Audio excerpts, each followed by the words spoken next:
"She's just a friend," he said with that easy smile I once trusted with my whole heart. Just a friend. I repeated those words to myself late at night, forcing them to drown out the whispers in my gut. But the truth doesn't stay buried. One afternoon, his phone buzzed on the counter. I wasn't snooping, I swear. But the notification lit up with a message that made my blood run cold. "Doctor says it's a boy." My chest caved in, my hands shook, and suddenly his late nights, canceled dates, and secretive calls made perfect, horrifying sense. I thought I was his wife. Turns out I was just the cover story. For years, I believed I had the kind of marriage people envied. He was ambitious, charming, and always quick with that grin that could melt my anger before it even formed. I used to tell my friends how lucky I was, how supportive he seemed, how hard he worked for us. I built my world around that belief. Dinners waiting on the table, texts to remind him not to skip meals, surprise notes tucked in his briefcase. I thought I was nurturing our future. When he mentioned his new assistant, I didn't question it. She was efficient, reliable, and most importantly, just a friend. I wanted to trust him. I needed to trust him. Doubt felt like poison, and I was too in love to sip from that cup. But sometimes when his phone would buzz and he'd tilt it away just slightly, I'd feel that sharp sting in my chest. Sometimes when he canceled our weekend plans because she needed help with a project, I'd smile through clenched teeth, convincing myself that this was normal, that this was marriage. Deep inside, though, a voice whispered that something was wrong, that his touch felt colder, his eyes more distant, his laugh hollow when it was just us.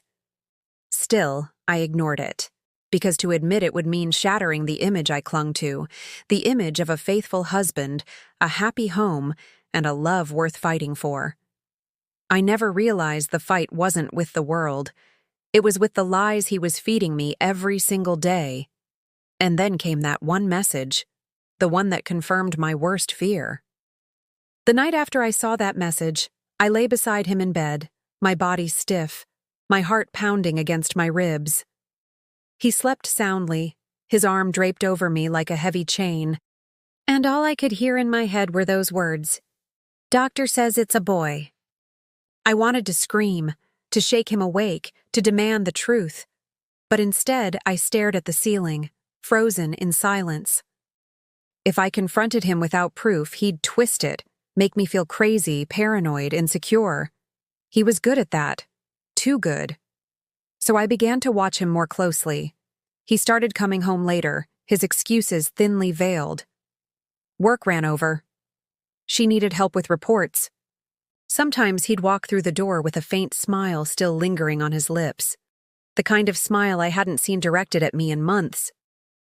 My stomach would knot, but I'd plaster on my supportive wife mask, nodding, cooking, pretending I didn't notice the lies piling up in the corners of our home like dust. Every time his phone buzzed, my pulse would quicken.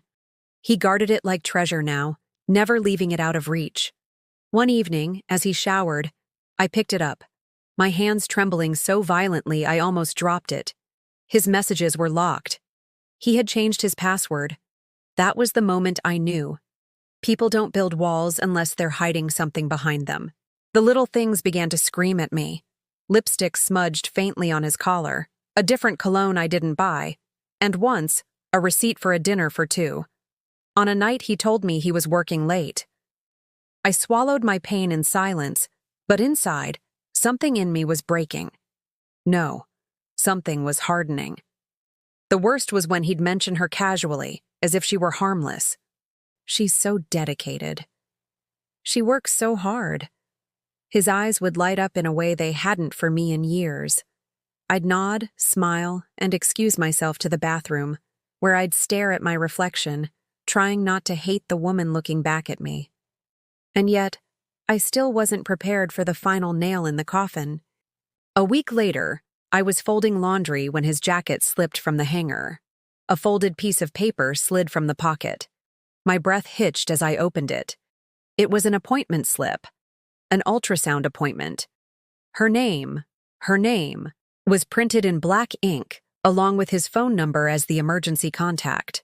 My knees buckled, my vision blurred with tears. He wasn't just having an affair, he was building another life, one that I wasn't a part of. That night, when he kissed me goodbye before another late meeting, I forced a smile and whispered, "Don't work too hard." But inside, the fire was already burning. If he thought I would stay silent, he was wrong.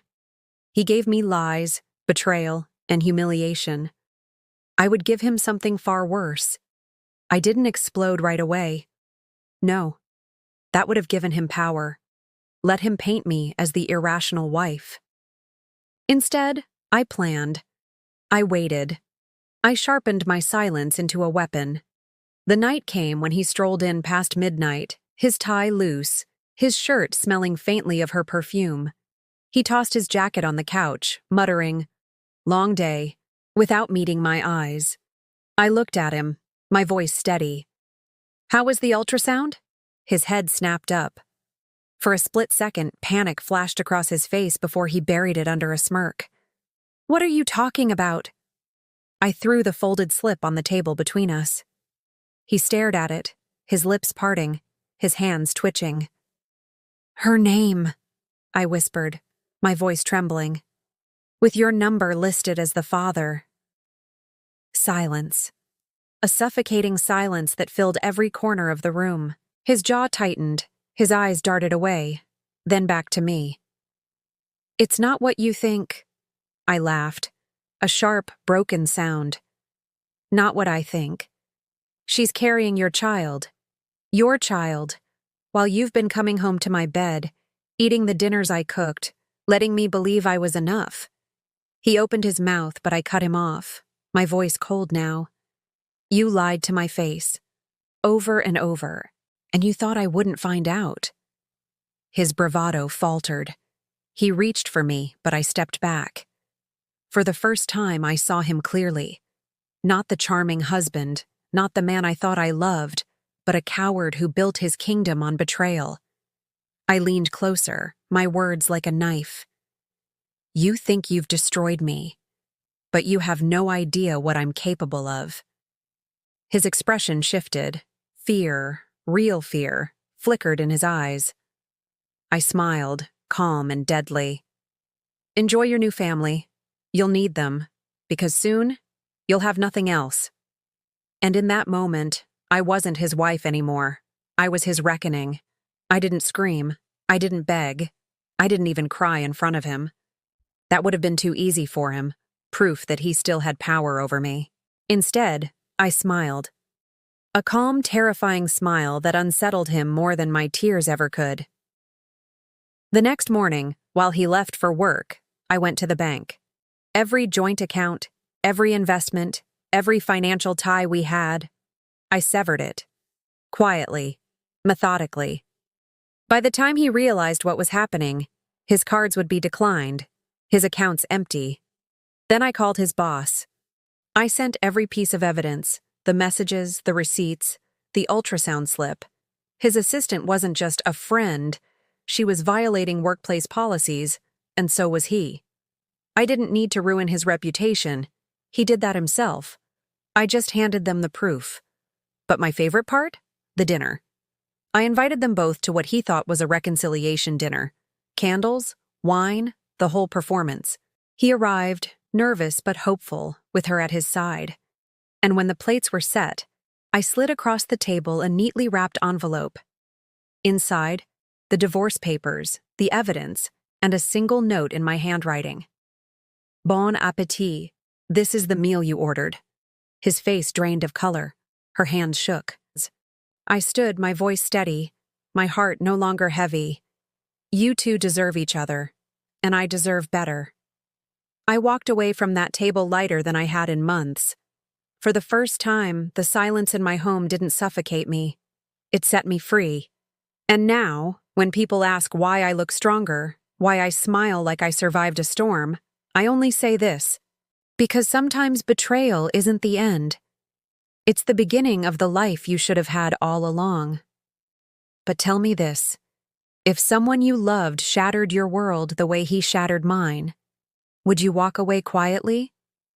Or would you make sure they tasted every ounce of the pain they served you?